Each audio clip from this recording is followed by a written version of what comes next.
Hello students, जैसा कि हमने आपसे कहा था, आज की इस वीडियो में हम आपको प्रश्नावली 1.3 का थ्योरेटिकल पार्ट कराएंगे। तो आज के इस थ्योरेटिकल पार्ट में हम प्रश्नावली 1.3 शुरू करते हैं। ध्यान से देखिए। और मैं देख रहा हूँ कि कुछ व्यूवर इसमें देखते हैं लेकिन सब्सक्राइबर नहीं करते हैं। आप हमारे चैनल को सब्सक्राइब जरूर कीजिए, ठीक है। तो सबसे पहले देखिए आप प्रश्नावली 1.3,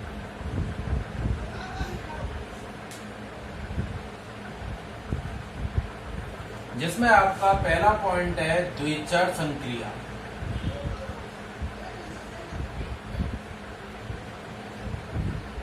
द्विचर संक्रिया क्या होती है इसमें समझें।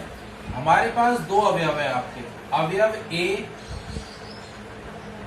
व अवयव बी। दो अवयव है हमारे पास, अवयव ए और अवयव बी। ये दोनों अवयव किसी समुच्चय ए से संबंधित है। अवयव ए और अवयव बी किससे संबंधित है? आपके समुच्चय ए से। अब इन दोनों अवयवों पर एक संक्रिया लग रही है, ठीक है ना, जिसे अपन स्टार संक्रिया कहते हैं। कैसे संक्रिया? कि ए स्टार बी। ए स्टार बी को लिख सकते हैं आप ए प्लस बी। ए स्टार बी को लिख सकते हैं आप ए माइनस बी। ए स्टार बी को लिख सकते हैं आप ए बटा बी। ए स्टार बी को लिख सकते हैं आप ए बी। ए और बी के मध्य क्रिया, ए और बी के मध्य क्या हो रही है? क्रिया। अब ये star B A plus B plus A B भी हो सकता है, माइनस ए बटे बी भी हो सकता है, प्लस ए बी भी हो सकता है, और या माइनस ए बी। इस प्रकार से ए और बी जब किन्हीं जोड़ बाकी गुणा भाग के द्वारा आपस में जुड़े हुए होते हैं, ये आपकी स्टार संक्रिया कहलाती है। क्या कहलाती है? स्टार संक्रिया। अब यहाँ पर द्विचर संक्रिया से क्या मतलब है हमारा? ध्यान देना कि ए स्टार बी के मध्य ये पद बना आपका A plus B plus A B. ये जो A plus B plus A B है, इसका जो मान निकलेगा, यह मान समुच्चय ए में विद्यमान होना चाहिए। यह मान आपका कहां विद्यमान होना चाहिए? आपका समुच्चय ए।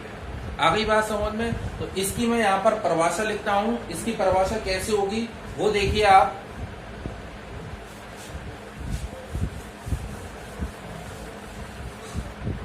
यदि दो अवयव ए तथा बी किसी समुच्चय ए में विद्यमान हैं, तो एक द्विचर संक्रिया इस प्रकार विद्यमान होती है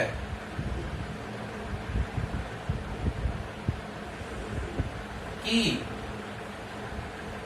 ए स्टार बी से जो भी हमारा पद बनेगा, ए स्टार बी एप्सिलॉन ए स्टार बी का मान समुच्चय ए में विद्यमान होना चाहिए। इसका कोई भी अवयव हमारा काय में विद्यमान होना चाहिए? समुच्चय ए में आपका कोई भी अवयव विद्यमान होना चाहिए, ठीक है ना। ए स्टार बी एप्सिलॉन ए। अब जैसे कि मैं आपको एग्जांपल देता हूं कि कोई हमारे दोनों अवयव जो हैं ए और बी, जो अवयव हैं वो हमारे एक प्राकृत संख्याओं के अंदर है। किसके अंदर विद्यमान है? हमारे प्राकृत संख्याओं के। ए स्टार बी में संक्रिया हो रही है आपकी ए प्लस बी। संक्रिया क्या हो रही है आपकी? ए प्लस बी। तो देखिए, एक अवयव लिया आपने 2, एक प्राकृत संख्या है। स्टार 3, दूसरा अवयव लिया 3, ये भी क्या है? आपकी एक प्राकृत संख्या है। ये दोनों हमें एक प्राकृत संख्या ली, तो ए स्टार बी बराबर है ए प्लस बी के। तो इनमें संक्रिया हो गई 2 प्लस 3, ये काय के बराबर हो गया 5 के। और ये 5 भी आपकी क्या है? एक प्राकृत संख्या। ये 5 भी क्या है आपकी एक प्राकृत संख्या। तो ये ए स्टार बी जो है, ये ए स्टार बी आपकी एक द्विचर संक्रिया होती है। क्लियर है यहाँ तक? ये आपका द्विचर संक्रिया होती है, ठीक है ना। अब द्विचर संक्रिया से आगे अपन बढ़ते हैं। द्विचर संक्रिया के प्रकार होते हैं, उन प्रकारों को अपन एक एक करके लेते हैं। उनमें आता है सबसे पहले आपका क्रम विनिमय, दूसरा आता है आपका तत्समक, तीसरा आता है आपका साचार्य और एक आता है आपका प्रतिलोम। इनके बारे में अपन थोड़ी करते हैं। तो देखिए नेक्स्ट आता है, इसको आप उतार लेना, अपनी फेयर में कर लेना, थ्योरेटिकल पार्ट है इसका। 1.3 प्रश्नावली बिना थ्योरी के आपके नहीं होगी।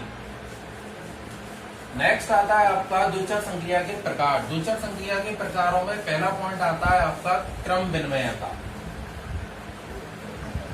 पहला पॉइंट है आपका क्रम विनिमयता। क्रम विनिमयता क्या होती है इसको भी अपन पहले पढ़ चुके हैं कि वही समुच्चय, वही अवयव, आपके अवयव ए व बी, दो अवयव है हमारे ए व बी। ए व बी इस प्रकार विद्यमान है कि ए स्टार बी बराबर होना चाहिए बी स्टार ए के। ए स्टार बी और बी स्टार ए स्टार बी और बी स्टार ए, ये दोनों अवयव एक दूसरे के बराबर होने चाहिए, तब तो ये क्रम विनिमयता नियम लागू होगा, वरना क्रम विनिमयता नियम लागू नहीं होगा। अब यहाँ क्वेश्चन ये बनता है कि साहब ये तो सभी पर लागू होगा क्रम विनिमय का नियम। नहीं, ऐसा नहीं है। देखिए कैसे, ए स्टार बी एक संक्रिया है आपकी ए प्लस बी, और यदि इसको अपन चेंज कर दें बी स्टार ए, तो ये हो गया बी प्लस ए, तो ये दोनों बराबर हैं। ये दोनों कैसे हैं? बराबर। तो यह क्रम विनिमय है। लेकिन यदि ए स्टार बी इस प्रकार से विद्यमान है, ए स्टार बी बराबर है आपका ए बटे बी के, और बी स्टार ए बराबर हो जाएगा आपका बी बटे ए के। तो ए बटे बी और बी बटे ए तो दोनों एक दूसरे के बराबर नहीं हो सकते हैं।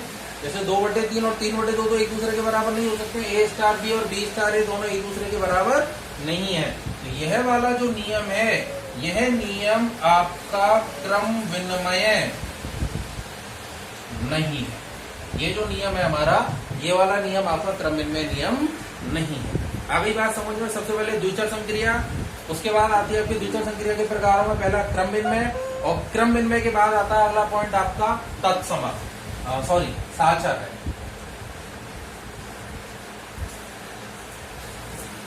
नेक्स्ट नियम आता है आपका साचार्य नियम।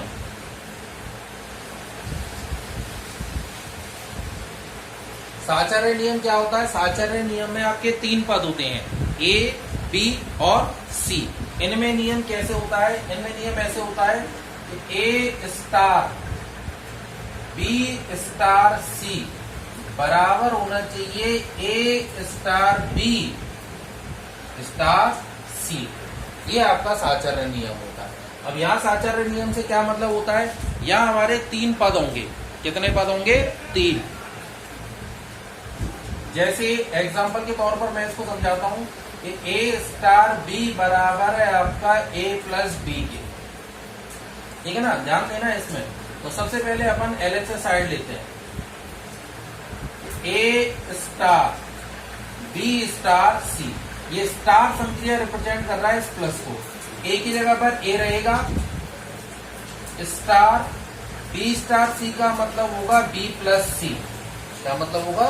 बी प्लस सी।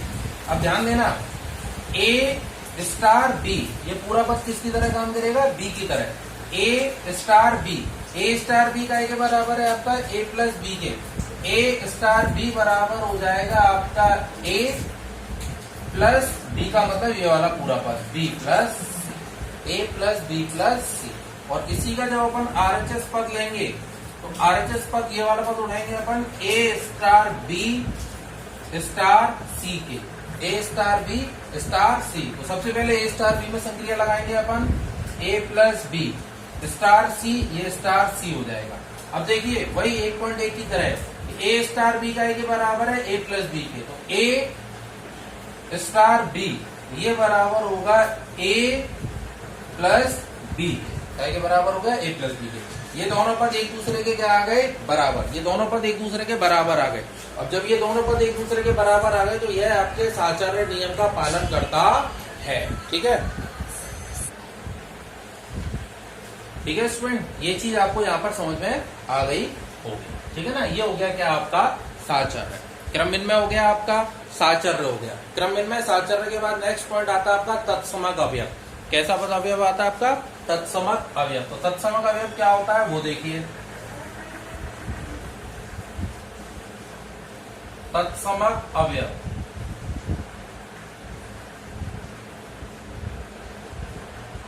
तत्समक अवयव क्या है कि एक संक्रिया दे रखी है ए स्टार बी, ए स्टार बी बराबर है आपका ए प्लस बी के। काय के बराबर है? ए प्लस बी के, या किसी भी अन्य पद के बराबर है यहाँ पर आपका। तो तत्समक अवयव क्या होता है कि यहां हम अवयव ए पर, इस पर अवयव ए पर एक ऐसे अवयव के संग क्रिया कराते हैं जिसका मान है ई। एक ऐसे अवयव ई के संग क्रिया कराते हैं, एलिमेंट्री अवयव, ऐसे अवयव ई के संग क्रिया कराते हैं जिसका मान वापस ए के बराबर आना चाहिए। काय के बराबर आना चाहिए? ए के। तब ये जो ई होता है, ये ई आपका तत्समक अवयव कहलाता है। क्या कहलाता है आपका? तत्समक अवयव। अब एग्जाम्पल के तौर पर जैसे ए स्टार बी रिप्रेजेंट है आपका, मान लो ए बटे बी के। क्या के बराबर है? ए बटे बी के। ठीक है ना, तो यहां लिखेंगे अवयव 2 का तत्समक अवयव क्या है। इस नियम से अवयव 2 का तत्समक अवयव क्या है। तो देखो 2 स्टार ई बराबर 2 स्टार ई बराबर है काय के? 2 के। ध्यान देना, ए स्टार बी ए बटे बी, तो यहाँ पर ए स्टार ई बराबर लेना होता है ए के, तो 2 स्टार ई बराबर लेना है हमें 2 के। ठीक है ना, 2 स्टार ई का मतलब हो गया 2 बटे ई। काय के बराबर होगा? 2 बटे ई बराबर हो गया 2 के। ई उधर जाएगा, 2 नीचे आएगा, तो ई का मान कितना आ गया? 1। ई का मान कितना आ गया आपका? 1। ये जो ई का मान 1 है, ये इसका तत्समक अवयव होगा। ये क्या होगा? इसका आपका तत्समक अवयव। आ गई बात समझ में? ठीक है ना, तत्समक अवयव। और क्वेश्चनों से अपन इनको यहाँ पर क्लियर करते हुए चलेंगे। ठीक है ना, अपन यहाँ पर अभी आपको थ्योरेटिकल पार्ट बता रहे हैं। तो सबसे पहले आपका द्विचर संक्रिया हुई, द्विचर संक्रिया के बाद आपका क्रम विनिमय हुआ, क्रम विनिमय के बाद आपका साचर्य हुआ, साचर्य के बाद आपका तत्समक हुआ। अब इसके बाद आता है आपका नेक्स्ट टॉपिक प्रतिलोम अवयव। क्या आता है आपका? प्रतिलोम अवयव। तो प्रतिलोम अवयव कैसे ज्ञात करते हैं वो देखिए।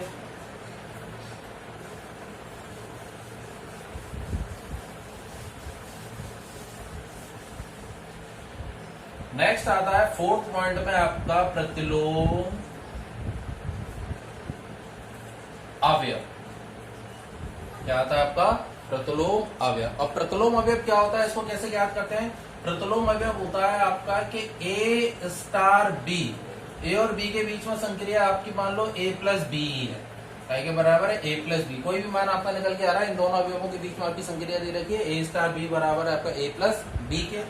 तो यहाँ पर अपन लगाते हैं प्रतिलोम अवयव। जब निकालते हैं तो प्रतिलोम अवयव बनता है आपका कि ए स्टार बी, ए और बी के बीच में संक्रिया करके वो मान आप ई के बराबर रखते हैं। काय के बराबर रखते हैं? ई के। ये ए प्लस बी तो है, लेकिन ए स्टार बी के मान को काय के बराबर रखा जाएगा? ई के मान के। तो यहाँ पर ए प्लस बी को रखेंगे आप काय के बराबर? ई के बराबर। काय के बराबर? ई के। और यहाँ पर जो बी का मान होगा, जो हमारा बी का मान होगा, वो हमारा बी का मान प्रतिलोम अवयव कहलाए। जो हमारे बी का मान होगा, इस अवयव बी का जो मान निकलेगा, ये बी का मान क्या कहलाएगा? यहाँ पर आपका एक प्रतिलोम अवयव। ठीक है ना, द्विचर संक्रिया, द्विचर संक्रिया के प्रकारों में सबसे पहले आपका क्रम विनिमय, फिर आपका साचर्य, फिर आपका तत्समक और फिर आया आपका प्रतिलोम अवयव। क्लियर यहाँ तक? अब मैं आपको आज प्रश्नावली 1.3 का पहला सवाल करा रहा हूँ, उसके कुछ 1-2 सवाल मैं आपको करा रहा हूँ, उसके बाद के सवालों को आप खुद कीजिएगा। ठीक है, ये आपकी यहाँ पर थ्योरी कंप्लीट होती है। वैसे मैं आपकी क्लास में इसकी थ्योरी को आगे कराऊंगा ही, लेकिन फिर भी यदि आप यहाँ से नोट्स बना के इसको लिख लें तो बहुत बेहतर होगा, आगे के सवालों के लिए आपको बेहतर समझ में आएगा। देखिए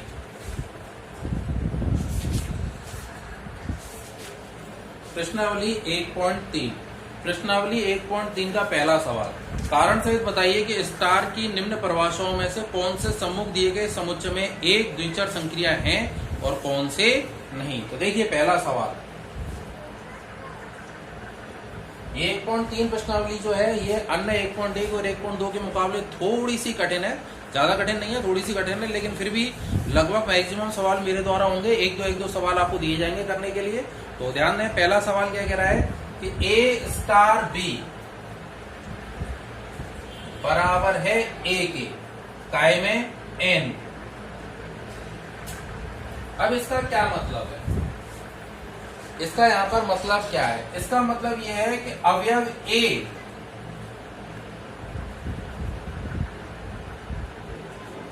एक प्राकृत संख्या है, अवयव B एक प्राकृत संख्या है, अवयव A और B दोनों कैसी संख्या आपकी, प्राकृत संख्या। इसके बाद ये जो मान प्राप्त हो रहा है, क्या ये मान आपकी एक प्राकृत संख्या होगा या नहीं। तो इसको एग्जांपल के तौर पर लेते हैं, जैसे 2 एक प्राकृत संख्या है, स्टार 3 एक प्राकृत संख्या है, A स्टार B बराबर है A के, 2 स्टार 3 बराबर है 2 के, ये भी कैसी संख्या है आपकी, एक प्राकृत संख्या। तो यह द्विआधारी संक्रिया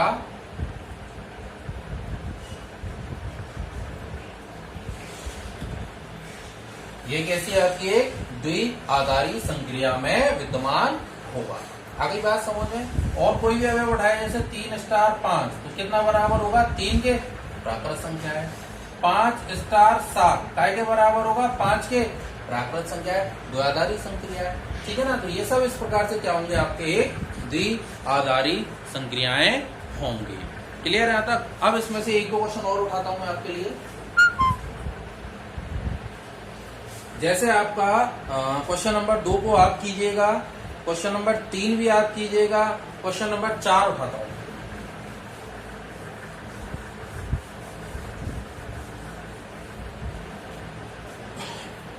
क्वेश्चन नंबर 4 देखिए,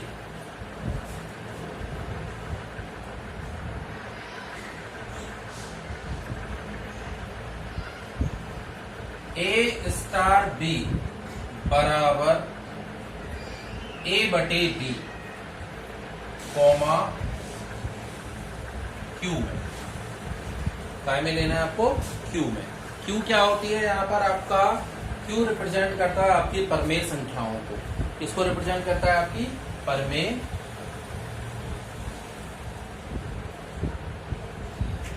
संख्याओं को, ठीक है ना। तो A आपको एक परमेय संख्या लेनी है, B आपको एक परमेय संख्या लेनी है। तो A बटे B रखने पर A एक परमेय संख्या, B एक परमेय संख्या, A बटे B रखने पर जो मान प्राप्त होगा क्या वो आपकी एक परमेय संख्या होगी या नहीं, ठीक है ना। इसके बारे में आपको यहां पर देखना है। देखिए जैसे 2 स्टार 3, 2 आपकी एक परमेय संख्या, 3 आपकी एक परमेय संख्या, 2 और 3 दोनों कैसी संख्या है, आपकी एक परमेय संख्या। तो जब अपन इसको बराबर में लेंगे 2/3, क्या लेंगे, 2/3, तो 2/3 भी एक परमेय संख्या ही है। 2/3 भी कैसी संख्या है आपकी, यहाँ पर एक परमेय संख्या। आ रही है बात, समझ में नहीं आ रही। और जैसे अपन ने लिया कि साहब A और B दो आप परमेय संख्या ही लें, तो जैसे अपन लेते हैं 12/5 एक परमेय संख्या, स्टार 3/7 एक परमेय संख्या, 12/5 स्टार 3/7। तो देखिए ये बराबर है आपका A बटे B के, तो A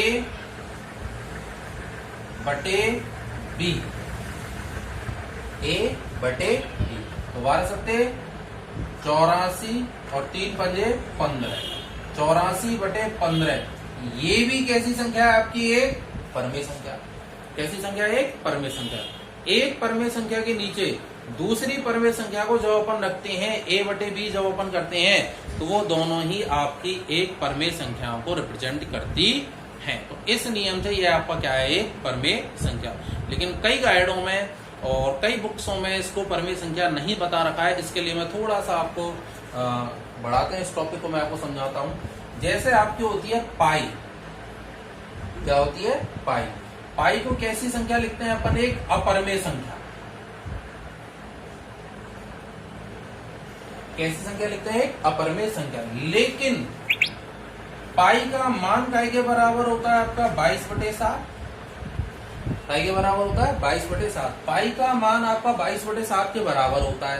तो 22/7 तो आपकी एक परमेय संख्या है, लेकिन पाई आपकी एक अपरमेय संख्या है। तो यहाँ पर एक कंफ्यूजन वाली बात है कि ये कैसे हो सकता है। तो यहाँ पर जो पाई का मान 22/7 होता है, ये 22/7 लगभग माना जाता है। 22/7 के बराबर एग्जैक्ट नहीं होता है। 22/7 की एक वैल्यू होती है आपकी 3.14। यहां तक के मान को 22 में जब आप 7 का भाग देंगे तो 3.14। लेकिन जब इससे आगे का जो मान होगा वो तो 22/7 के लिए होगा, लेकिन पाई के लिए 3.14 से आगे का मान सही नहीं होगा। ठीक है ना। तो 22/7 तो एक परमेय संख्या है, लेकिन पाई आपकी एक परमेय संख्या नहीं है। पाई का एक यथार्थ रूप से पूरा एक मान है। पॉइंट के बाद 50 अंकों तक का एक पूरा मान ज्ञात किया गया है। ठीक है ना।